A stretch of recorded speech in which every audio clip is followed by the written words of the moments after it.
Okay, in this video we're going to take a look at how in general to find the vertex of a parabola given general form. And so general form is when you have y equals ax squared plus bx plus c, not standard form, which finding the vertex is a whole lot easier. So we're not dealing with this form. How do I go about finding it if I have this form? And as we saw on the last day, we can change our equation to standard form. It is possible to do that. And in this video, I want to do that for general cases where I can just see the a, the b, and the c from the equation, and I can automatically get what the vertex will be, where the vertex will be at. This is a little bit heavy duty on the algebra, but I'm pretty sure you can handle it, and it'll certainly lead us into some of the things we're doing in the next unit with quadratics as well. So let's start off with y equals ax squared plus bx plus c, and thinking about what we did last day to move this into standard form. And let's just create some space here. The first thing that we did is thought about this plus c moved over a little bit. So I had ax squared plus bx, and I just moved the c over here a little bit.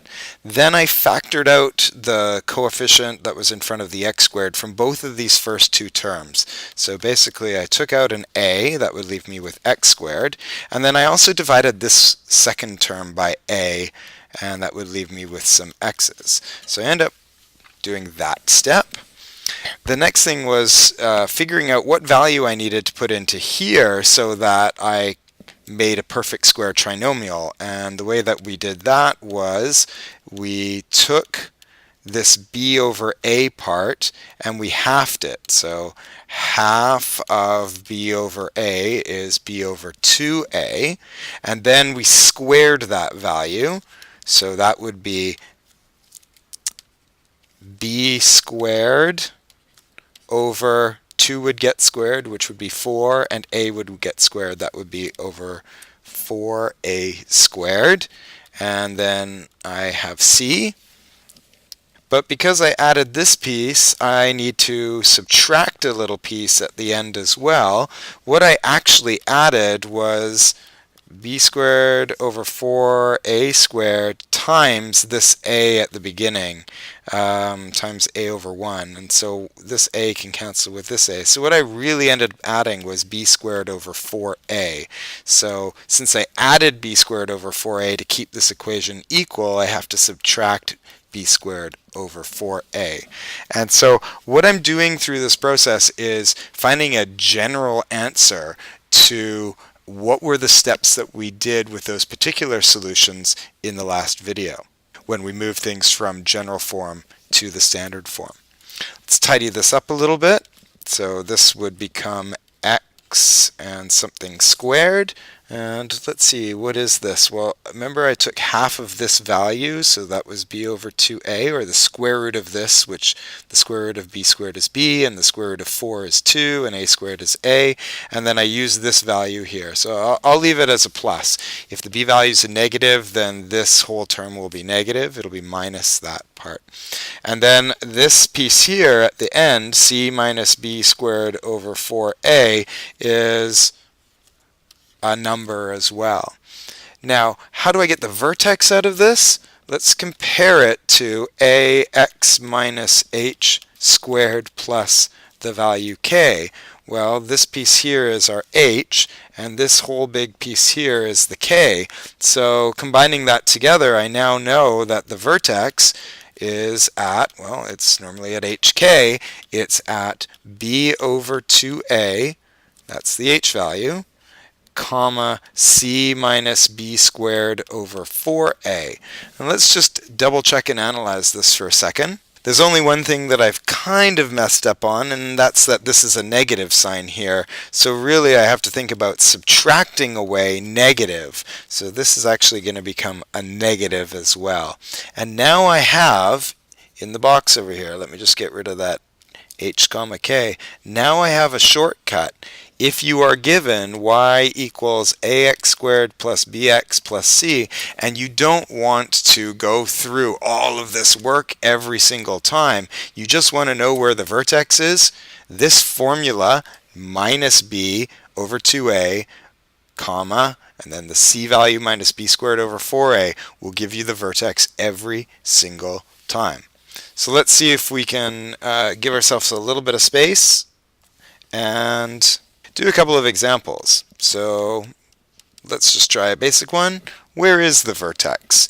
If you have y equals negative 3 over 2x plus 12, x squared plus 12x minus 9. So here's your a value, here's your b value, here's your c value.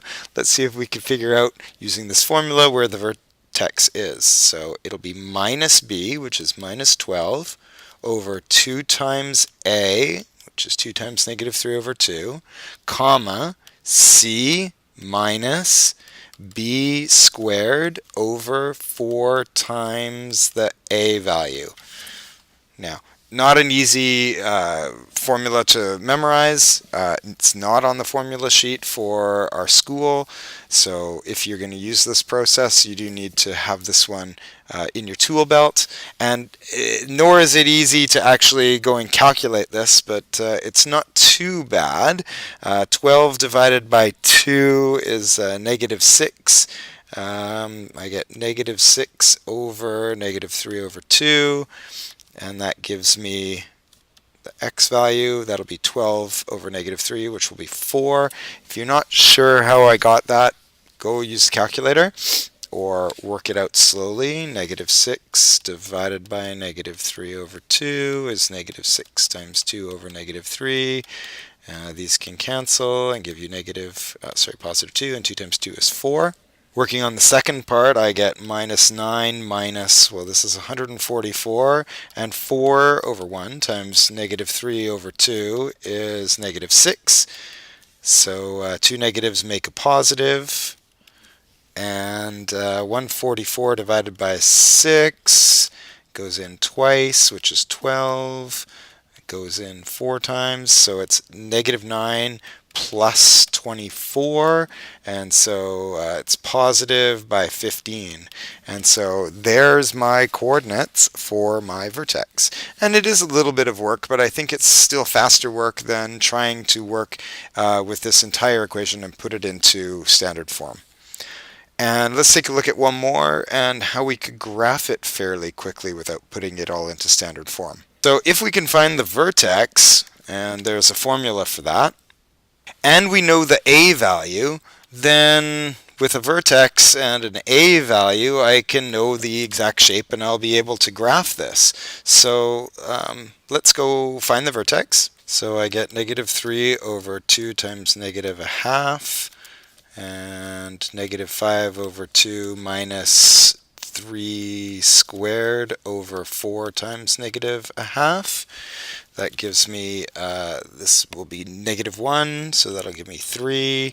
And this part will be 9. And this part will be negative 2. 2 negatives make a positive.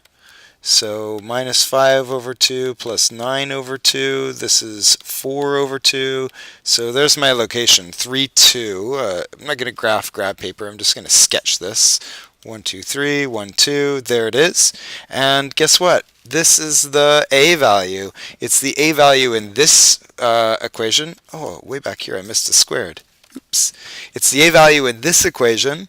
And it would also, when I change this to standard form, be the a value in y equals ax minus h squared plus k. It will still be the same a value because I'll just factor it out as one of the first steps. And so I now know that this graph goes downwards, and it goes over 1 down a half, over 2 is normally down 4, it's only down 2 now, and I can get a quick, and again I'm just sketching, but you could figure out the rest of the points. I get a quick graph of what this function looks like simply by finding the vertex and using the a value, which is luckily given to us right there in general form, or the exact same number right there in standard form.